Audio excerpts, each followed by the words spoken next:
Hi and welcome to Tabletop Gaming. My name is Charlie and today we're taking a look at this, Dawn of the Zeds. Now, this is the third edition of the game. We've seen this game previously, but now I have my hands on a brand new copy of said game.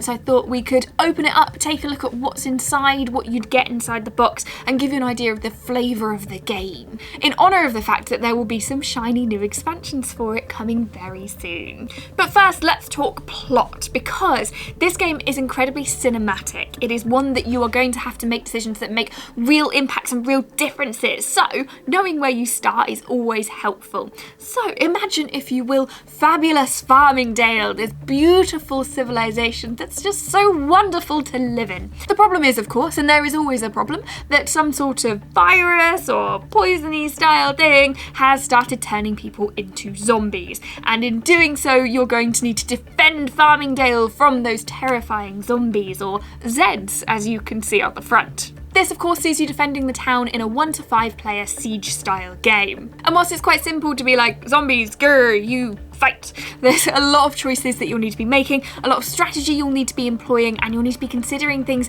down to the wire. You can't just shoot a zombie because you might not have any ammo. You can't just take actions because you might not have the supplies that you need.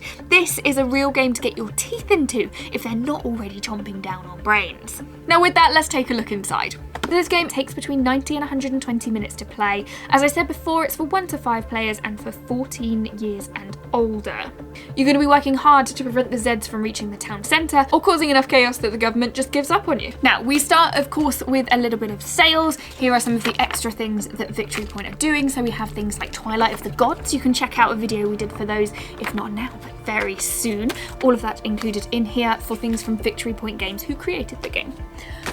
Outside of that, we have literature. Now, as you open, it does tell you immediately to start here with this one. So we'll do just that. Now, in fact, there is not just one book that you need to read, but there are 5. Now, the immediate reaction, of course, is that this is quite a lot, but they split into offering you different things. So our initial book is going to be the basic game rulebook. Now, whilst it's got lots of information included, we've also got quite a bit of pictures to explain what's going on. And on the back, of course, we have a quick reference guide. So you can dive in pretty quickly with just this. However, we want to keep going, right? We don't want this to just be a game that we play once and then we put back on the shelf and don't touch again. This is our level up rulebook. One of the really nice things about this game is the different levels that it offers you. So it never goes easy. You don't start off, even if it says easy, it doesn't start off easy. There are difficult campaigns that you're going to need to play through and they really challenge you, but you can then level those up. You can do even more through this one, which gives you those stages in order to do so. After that, we have a more comprehensive list of rules, which is notably thicker than the others. And whilst this can be slightly intimidating, what they say is stick to the basic rules and the level up first. This will give you the comprehensive rules of everything that you can add in, that you can use, that you can reference, but these ones are where you need to start. This is sort of your backup as well, so you've got more info going for you. Then we have some slightly different ones. We have the Farmingdale dossier, which gives rules and clarifications on the many units and markers. My favourite, of course, being Pickles, the German Shepherd.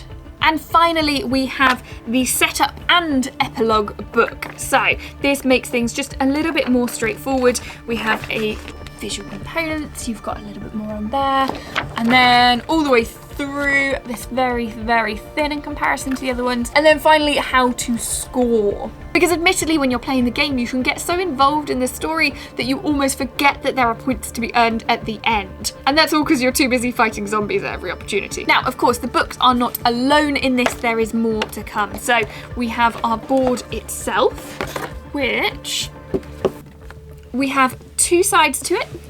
Both show the town centre as well. And that, of course, is where you want to keep your zombies away from. You'll also use the board to keep track of your actions, your supplies, your ammo, and infection, with infection being a really interesting way of marking it. So as you go through and do certain things, it might be that your infection level increases. For example, if you use something like hand-to-hand combat, once you reach the end of that track and hit 13, you'll get a super Zed to have to fight. Now next up we need to talk about tokens, not least because they're the next thing in the box, but also because there are quite a few of them. Now we have all sorts of different styles here. We have everything from zombies to actions to all sorts, and they change as you flip over.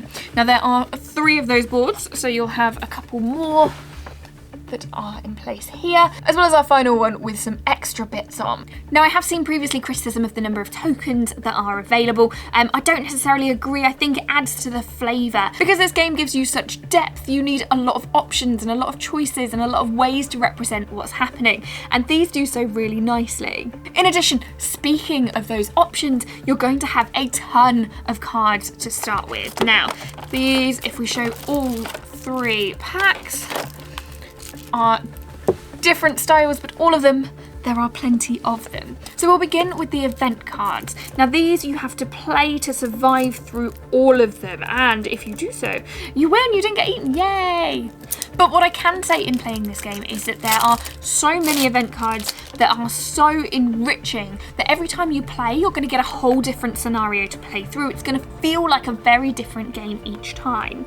So it might be, for example, the National Guard arrives. You might have some fast Zeds to contend with, but you'll see all of that information varies depending on what it is that you're doing at the moment. Or the one that amuses me, there's more, where we have more zombies and you'll need to turn them over so that they are on their full health side. Because once you hit a zombie, you'll flip them over, they will have less health, and then you go from there. And that alone gives us plenty to do. There are lots there. But we don't stop there. That's merely the flavour of the events. Then we have the Fate deck. Now, the Fate deck, although I will just say very quickly, that bundle comes with even more event cards. I knew there were more somewhere. That mean you're looking at a pretty impressive stack of cards in order to play those events through.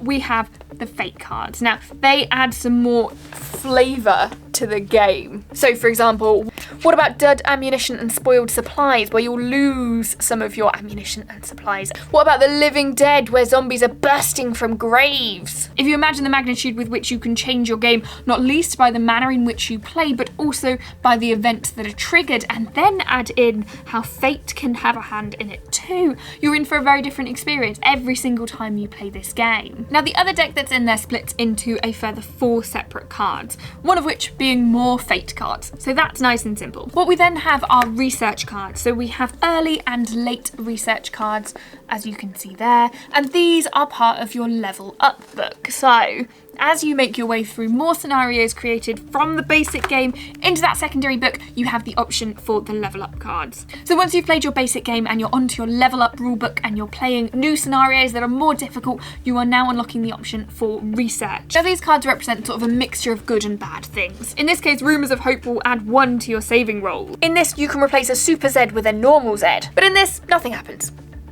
Gutted. The same occurs through later rules for your late research too. Then finally, we have the reference cards. So these just give you a little bit more information for all the different sort of factions or areas that you may need to know about. So your unit references, for example, to give you an idea as you go through without needing to keep referencing back to the rulebook. I think it's time for some heroes, don't you? We've got all these zombies, what are we gonna do with them? Well, we're going to play any multitude of characters. For example, let's play as Rusty Staub, who is a survivalist. When he does a forward action, you gain 1 supply in addition to the result. He's crossbow armed, he is lucky, he is rugged and ferocious, and he is Rusty Staub. Now on the back of these cards, as well as all that information, you have a little bit of sort of flavour text to give you an idea of who he is and what you're playing as, and it's just any sort of variation. So perhaps you'll play as Special Agent Wright, who can be moved into hospital staff office or laboratory space, is an intelligent support team, experimental field gear, can do a call for intel, medevac coordination, all of these